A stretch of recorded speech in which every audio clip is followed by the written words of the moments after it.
dimanche 12 avril 2026, vers les 4 heures du matin, après avoir prié, j'ai entendu un cri.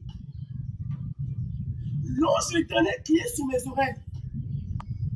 Donald Trump, ton règne est fini. Donald Trump, ton règne est fini. Automatiquement, le Saint-Esprit m'a transporté en Amérique. Je me suis retrouvé dans un grand bâtiment et j'ai vu une grosse salle de réunion. Et on a écrit Pentagone. Peuple, écoute. Je suis rentré, j'ai vu une réunion. Dans cette salle de réunion, il y avait les militaires. Ils étaient en spionnés aussi, et le Pentagone aussi. Ils ont dit, Donald Trump, il doit quitter le pouvoir. Ils ont fait les recherches. Donald Trump, c'est un Israélite. Il est de descendant de Jacob, de l'Israël. Il est venu au pouvoir pas pour résoudre le problème des Américains. Il est venu au pouvoir pour résoudre le problème de l'Israël et de l'Afrique. Ils ont pris encore deuxième sujet. Depuis Obama, le président Obama, jusqu'à Donald Trump, Pentagone a perdu beaucoup des avions militaires. Pentagone a perdu beaucoup des bateaux militaires. Les présidents civils, quand ils viennent en Maison-Blanche, ils ne viennent pas pour soutenir les États-Unis d'Amérique. Or, les États-Unis d'Amérique, c'est un État uni de 50 États. Mais ils viennent pour mettre des pertes, pour gérer les problèmes de d'autres continents, de d'autres pays. Ils ont pris la résolution d'enlever Donald Trump au pouvoir. Ils ont pris la décision que après Donald Trump, il n'y aura pas un président civil qui va gouverner les États-Unis d'Amérique. Et j'ai vu un jeune militaire venir s'asseoir sur la chaise. Il était comme le directeur général de Pentagone. Ce fut un jeune.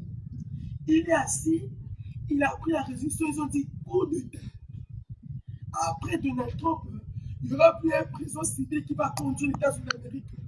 Il veut sécuriser leurs États. Il ne veut plus perdre les choses. Il veut que l'État américain soit un État uni, un fort, un puissant. Mais depuis le président Obama, le président Joe Biden, Donald Trump deux fois, l'Amérique est en train de perdre beaucoup de choses. Automatiquement, j'ai vu un coup d'État enlèvement en Amérique. On a enlevé Donald Trump.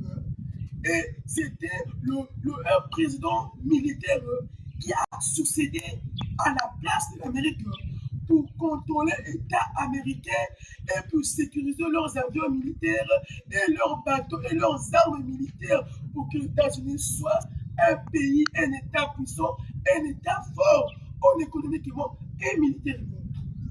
Là où j'étais, bien aimé, j'ai eu peur. Tout autour de moi, bien aimé, j'ai eu des manifestations. J'ai vu des militaires dans tous les territoires des États-Unis. J'ai vu des militaires en train de sécuriser l'Amérique. J'ai cherché Donald Trump.